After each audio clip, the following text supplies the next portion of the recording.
We were lucky. Our South American cruise started at Carnival Week, the exciting festive time in Brazil.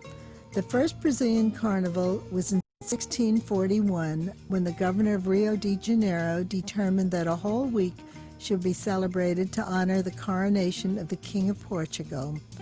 The population got caught up with the opportunity of a period of fun and leisure. The music then was Portuguese, replaced by the polka, later by Italian rhythm, later by Brazilian music. Since 1910, it has been the samba, the music, the dance, and of course with the elaborate costumes.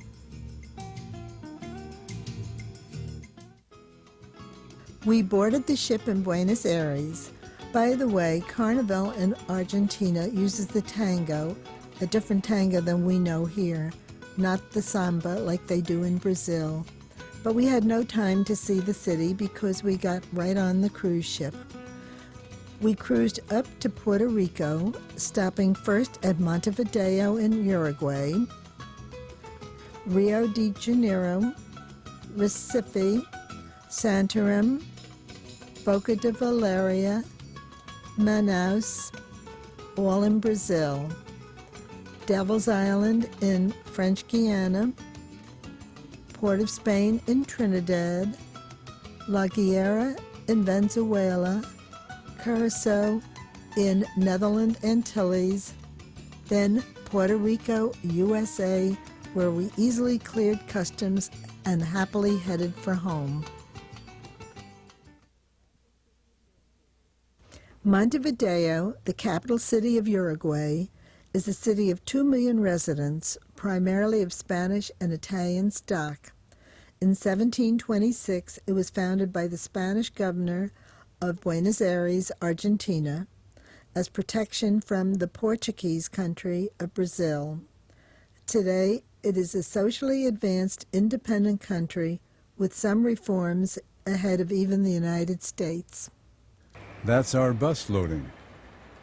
We're going to a ranch. Not just any ranch, but one that has existed as a working ranch for 200 years.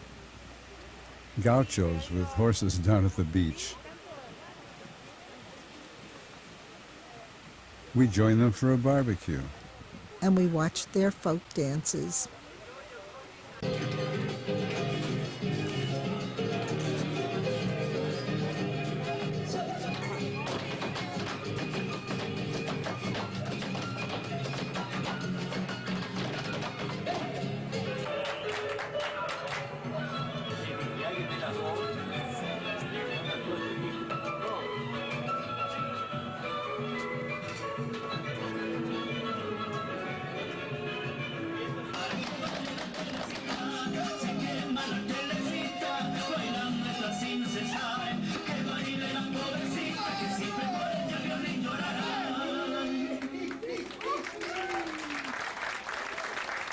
You're missing here, it's the donut. Ah, that's beautiful.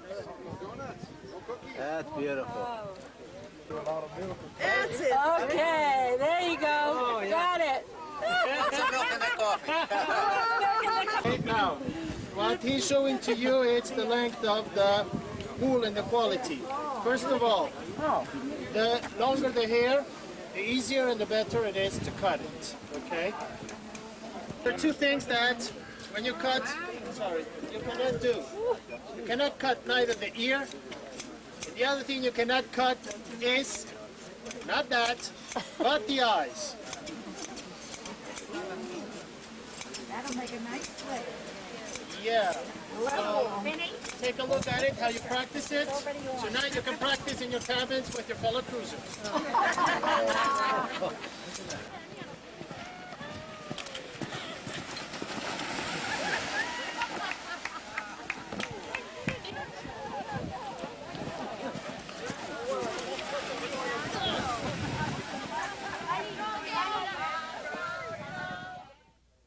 We are at the, actually with the Corcovado, where the Christ statue is.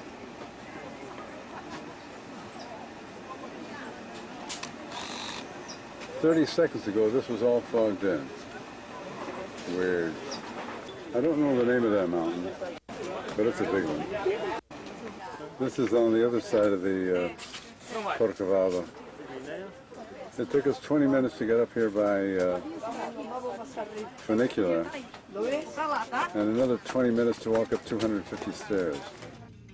I didn't walk up all those stairs. I'm not out of breath, so let me tell you. Rio de Janeiro was our introduction to Brazil, the largest country in South America. The people of Brazil have skin tones ranging from pale white to mulatto to red to black, yet all are distinctly Brazilian. This is the result of the earliest European history here, when Western migration brought waves of settlers, almost all male, to this new land. They mated with local natives and African slaves. Today, 5.5 million people live in Rio, another 4 million in the suburbs. There are long stretches of soft sand beaches, lines of towering palm trees, forested mountains.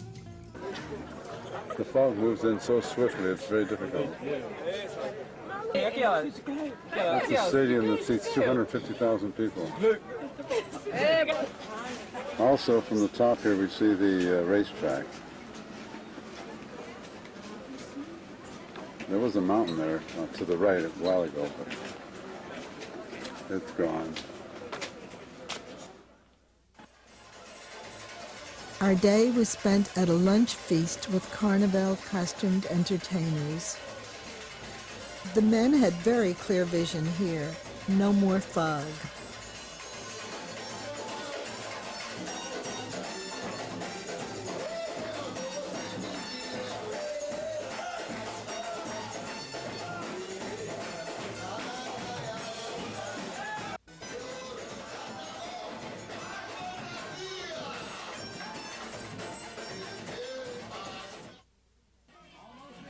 Rio was fun, not enough time there. But how can you complain about a beautiful ship to be on and wonderful show?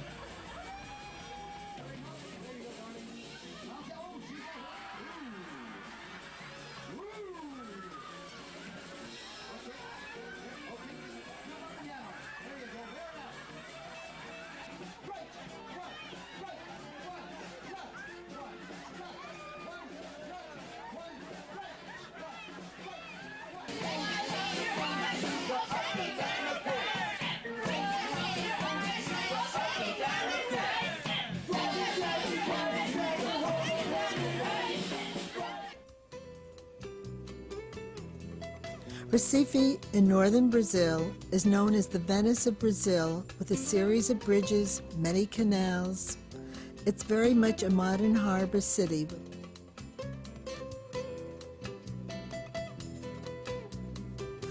By contrast, we took a 4-mile tour along the beachfront to the neighboring town of Olinda, with its cobble streets, whitewashed and pastel-colored buildings.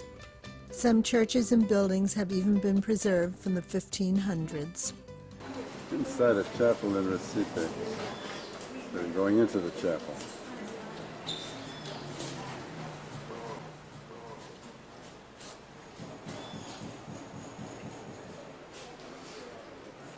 The view here inspired the name Olinda, which means beautiful in Portuguese. Not too beautiful today, but you can get an idea what it would look like without the fog. These sister cities owed much of their prosperity in the 17th and 18th centuries to the sugar plantations worked by African slaves. There's a sugar museum there with examples of colonial sugar mills, antique sugar bowls, and slave torture devices. Yes, slave torture devices. This is downtown Santarém. Santarém is a river city at the entrance into the Amazon basin. In 1958, gold was discovered nearby, and this quiet town suddenly became a supply post for thousands of prospectors. Today, more than 2 million people, including Indians, prospectors, rubber trappers, river dwellers, nut gatherers, and herb collectors, live in the area. Santarum's riverfront is picturesque and interesting, crowded with the small boats that serve as the buses of the Amazon. Cafes and coffee houses line the sidewalk along the waterfront. We took a tour to a muddy jungle clearing operated by a group of peasant families where flour is manufactured and processed from the poisonous root of the manioc plant, with no energy source, just human effort.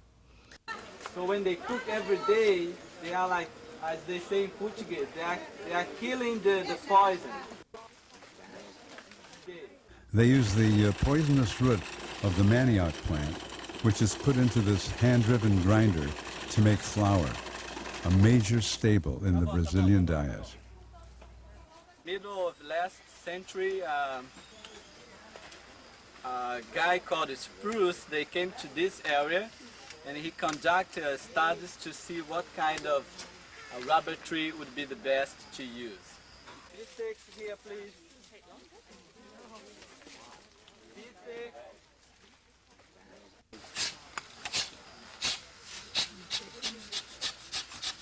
Extracting rubber from a rubber tree.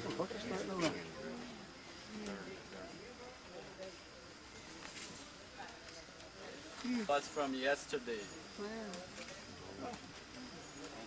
So the Indians in the before the last century, the Indians, they used the rubber for like bottles, rubber balls, and other things. Local craftsmen loom fine, intricate hammocks by hand.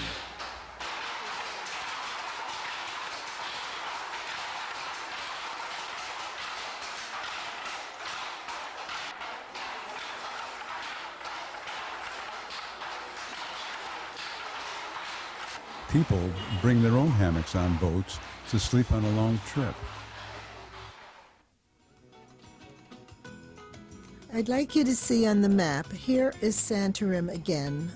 We've just been there. We're going to go into the Amazon. Next is Boca de Oliveira, then Manaus, and then we're going to have to come back out the same way, Boca de Valeria, and then Santarém, and then we head on up north.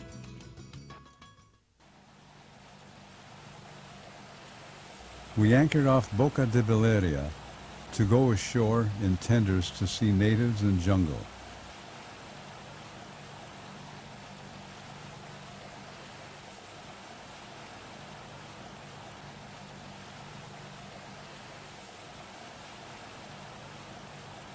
These people are waiting for the tourists to throw them cast-off clothing, food, anything.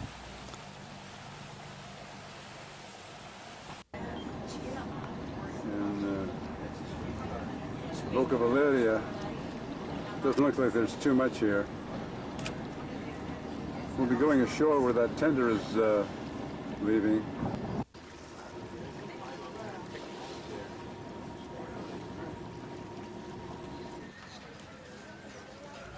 There's more to see than usual when the cruise ship comes in. The natives have come from surrounding villages and set up these temporary booths for the ship's passengers. We're probably the only ship that stops here, and they hope we buy their handicrafts.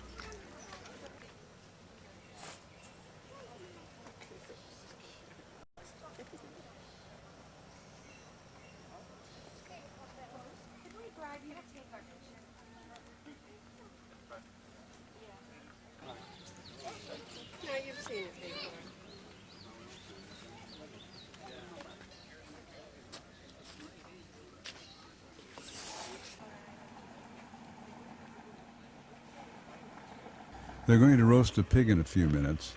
The entrails and everything are in the bucket.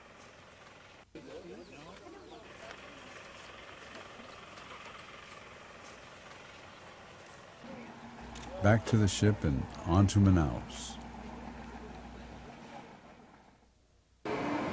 We're coming into Manaus now, one of the top 5 cities in Brazil. Manaus, oppressively hot and steamy, 95% humidity.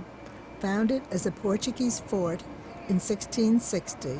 It's important to remember that in 1890 the value of rubber was recognized. The city became fabulously rich overnight for 25 years when the boom ended. Opera House building in Manaus, and supposed to be one of the city's biggest tourist attractions. Were not desk at that time. They used single stone.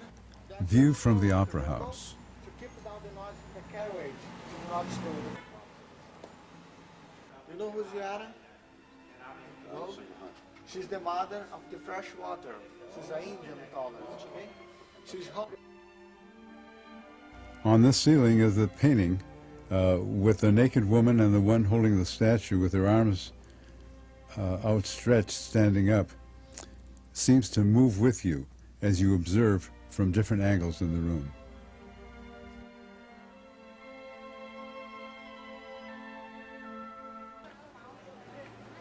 Miles and miles of these markets in Manaus.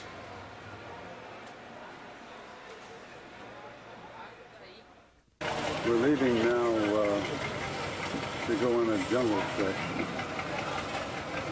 It's about 11:30 now in the morning, and we'll be back at 1 o'clock in the morning. It's going to be a long trip.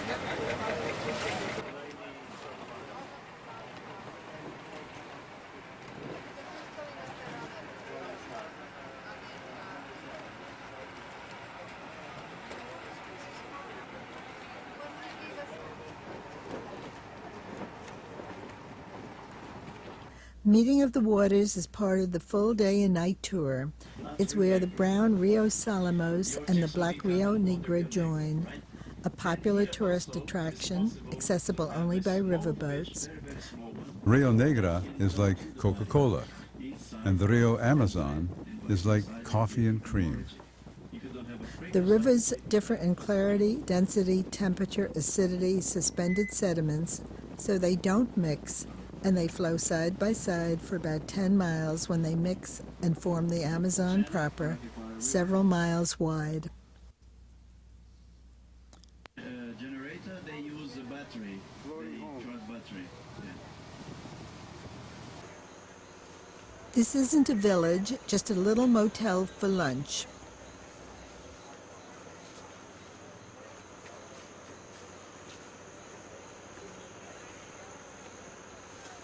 In 5 minutes we walk through this dumb thing.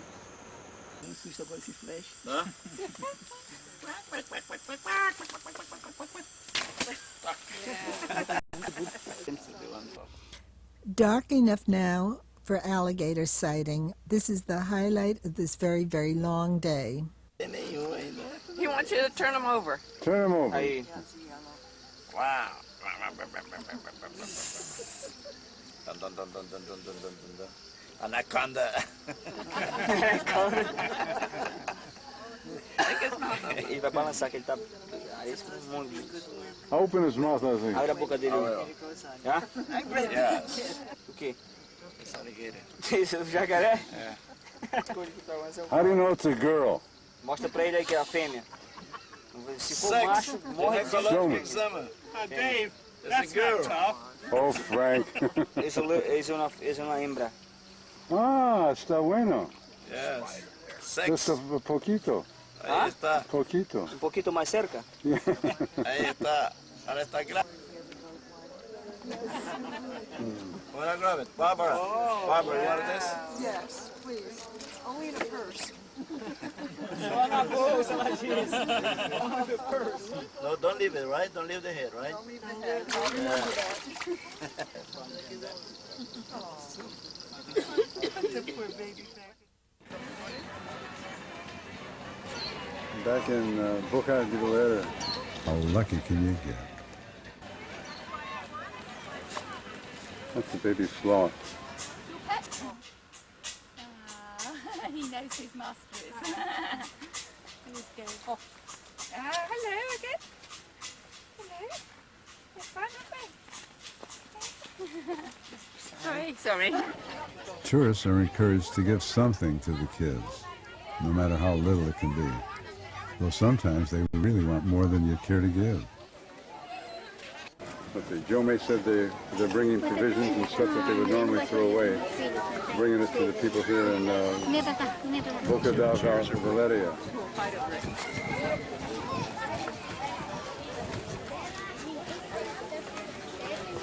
The smaller the package, the smaller the carrier. He said at one time he had thousands of dollars to bring it every trip.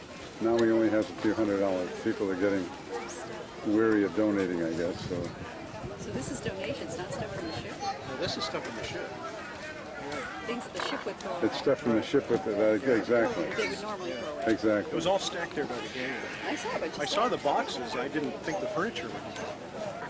The natives hope passengers will throw old clothes into their canoes.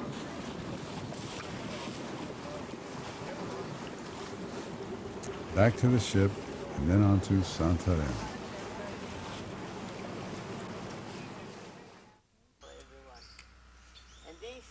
Santarém again and a jungle walk.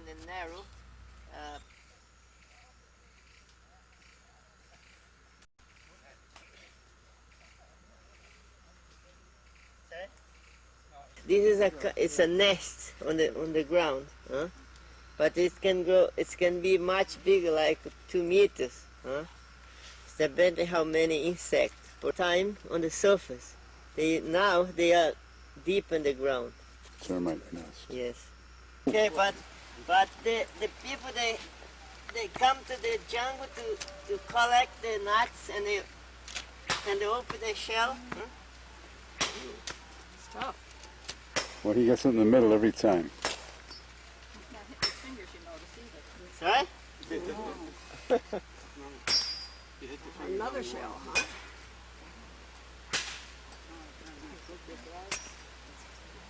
The nuts, you see? Those are big ones too. Cascade. There's about 12 nuts in each shell. And you know what group tá bem? Well, it's 3 seeds each one. When the seed is ripe, it's open these and they explode like a shooting gun, like this. And the seed is dropped far from the tree, 10 meters away from the tree. Look at the seed. That's the Ahora, okay? ahora. See? The leaves close when he touches it. Close. We'll be leaving Brazil nuts and Brazil. Next we sail out of the Amazon River, up the Atlantic Ocean to the Salvation Islands. The Salvation Islands consist of Royale Island, St. Joseph Island, and the infamous Devil's Island. We're here on Royale Island, the largest of the 3, the only one still inhabited, formerly the headquarters of the Devil's Island prison governor. And this is a children's cemetery. Dates back to the middle 1800s. It seems as though whenever kids came up here, they died and were given a decent burial. The prisoners, of course, were thrown into a bag with some weights and just dumped over the cliffs into the shark-infested waters. That's why nobody could escape from Devil's Island. It's an agouti, or an alpaca, with some chickens. Who knows what kind of monkey that is? Baby monkey. Baby.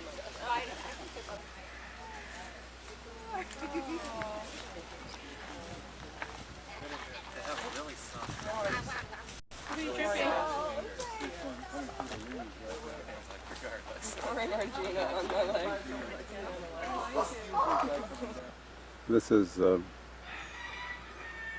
what's left of the prison.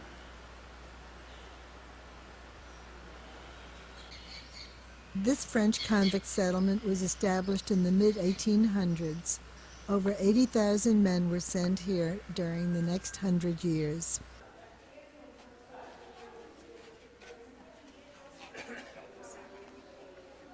And this was a combination reservoir and swimming pool, also built by the prisoners. On this Ile de Royale, the political prisoners were held. But the real dangerous ones, the murderers and whatnot, spies, were on the Devil's Island, which is just about a half a mile off this island. There's Devil's Island, through the palm trees. Devil's Island, there was no escape. Sea, rough, shark-infested water. The only convict to escape was Papillon. A book was written about him and a movie was made. That's St. Joseph's Island over there, through the palm trees. This is the hotel.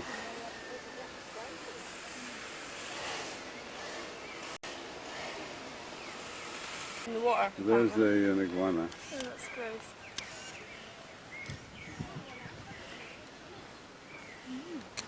Oh boy.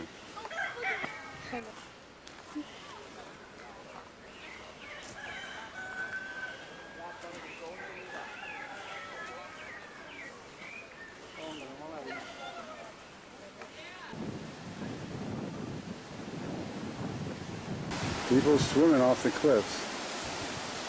They're off the rocks, really. We're going to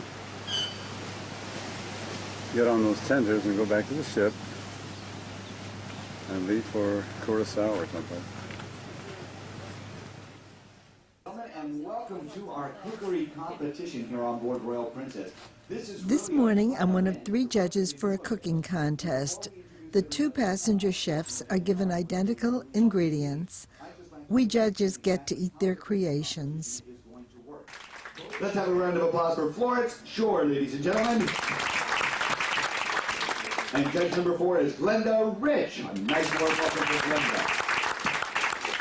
And we've given the judges a glass of water, a glass of white wine, and a glass of red wine, which they were absolutely thrilled about to start the day with a glass of either of those wines.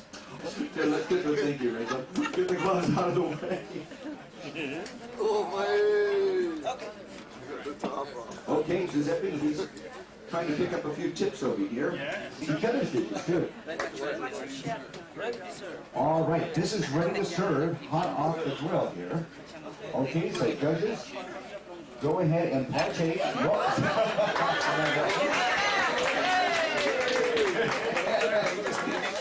Good thing they had that wine, you would have given them heart.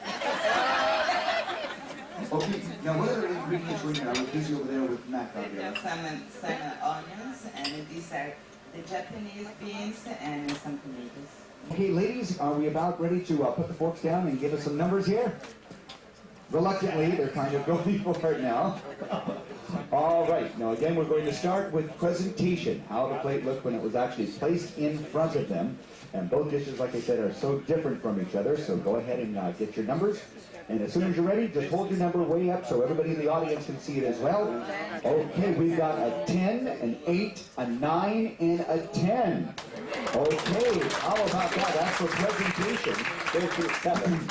Yep, very, very good. But as I said earlier, no matter how wonderful it looks, if it doesn't taste very good, well, we're not going to be too pleased with it. So ladies, we're moving on to taste and flavor. And again, this is for Gabriella's Mediterranean-style dish. And, well, we know the other one was a stir-fry. Gabriella, does this have a name? Yes, involtini di pollo. What's it called? Involtini di pollo. Involtini di pollo. Oh my God, that sounds impressive to me. Okay, so and judge it for presentation now for taste and flavor. As soon as you're ready, hold up your numbers way, way up over your head. We got a 6, ooh, a 9, and a 5.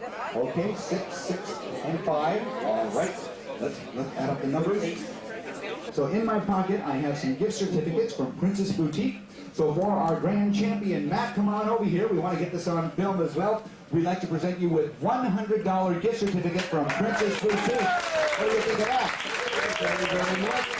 Well, you did an excellent...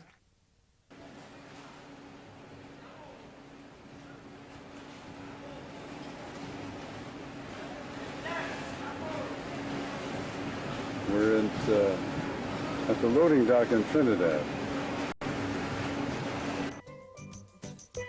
Trinidad, the size of Delaware. Calypso music, a birdwatcher's paradise, unbelievable flowers. We're at the capital of Trinidad with the odd name of Port of Spain, on our way to a bird sanctuary.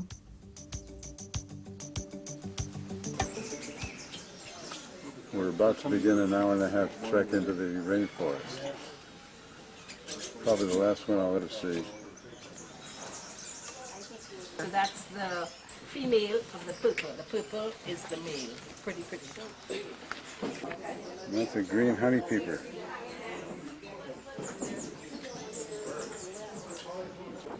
It's a yellow corn hopper. A green honey peeper and a purple honey peeper. A belladonna plant. Enough of the plants and the birds. Mardi Gras, a change of pace on the way back to the ship.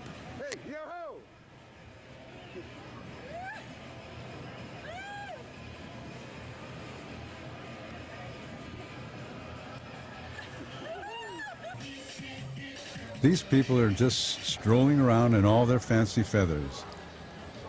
This is an SOS from the Trinidad. Location 7 miles off the coast of Venezuela. SOS, SOS, Mayday, Mayday, Mayday. Help!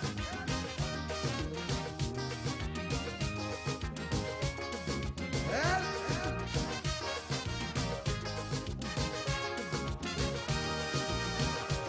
The Trinidad, a luxury liner, sailing the Caribbean Sea, with an old captain named Eric Wing. We are here at La Guaira, Venezuela. Venezuela is the richest country in South America, also one of the largest producers of oil in the world. This is the port city of La Guaira, the gateway to Caracas, the capital. We're passing by one of the poor areas now. How did the people get all the way up there? And how they get to that to those places? Walking. They got stairs. The big mountain is called El Cerro Ávila. It used to be all green. Heavy rains caused the landslide.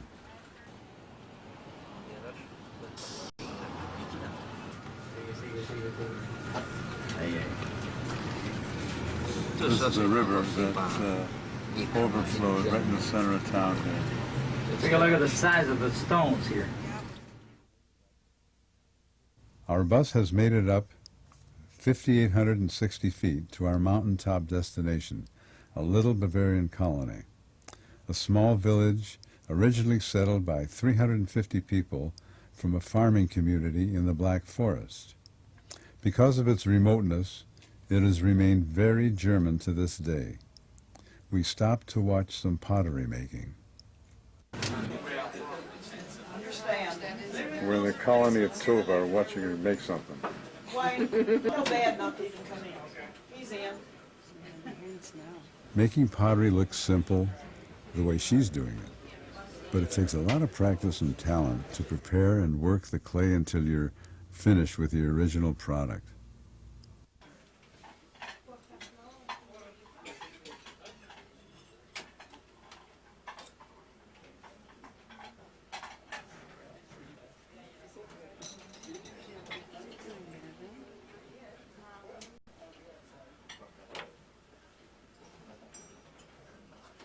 This could be a training film for kids or in a prison workshop or something. Okay, I was just... It's right.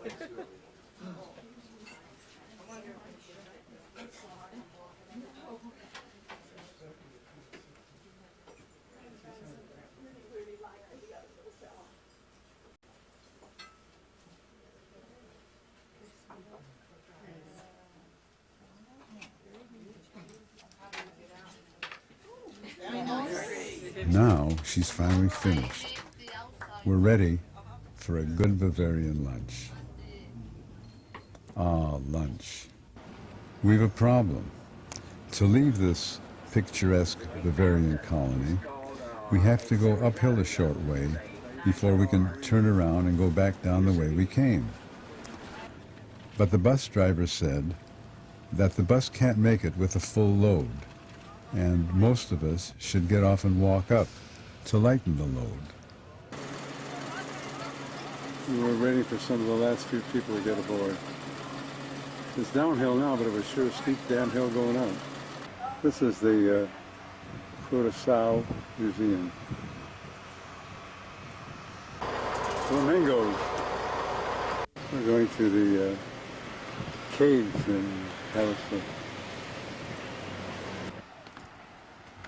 Climbing up to the caves is no easy task. It sure isn't the easiest thing in the world for some people.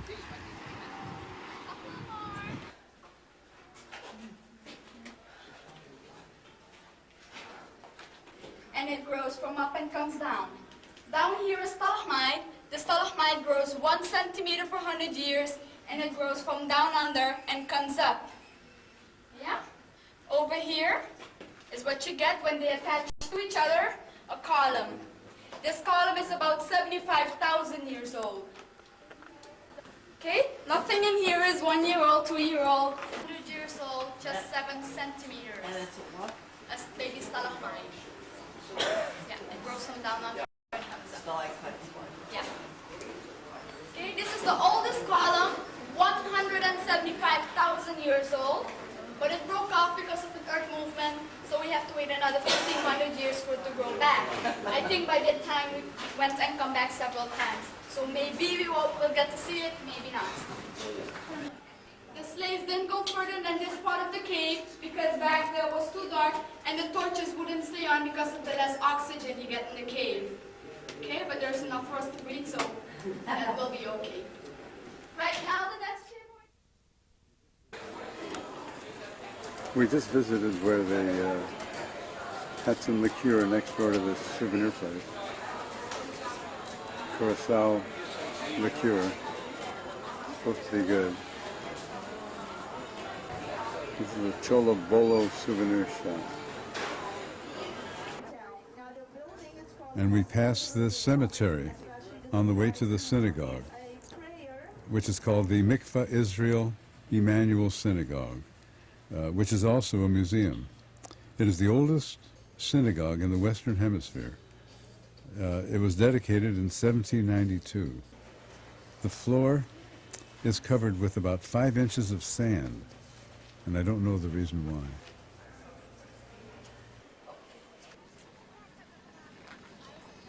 This street is called Market Street.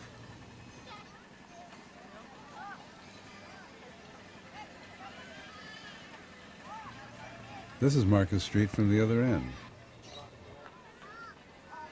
On the dock at Curaçao, just by our ship, are these unnamed statues, the significance of which is not too clear.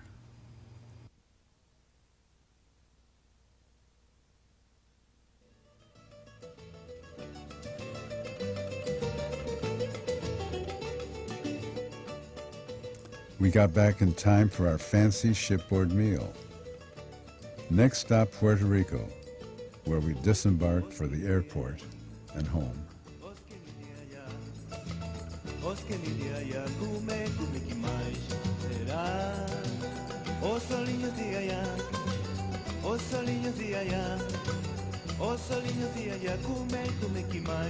Chorar, hoje eu tinha dia, me dá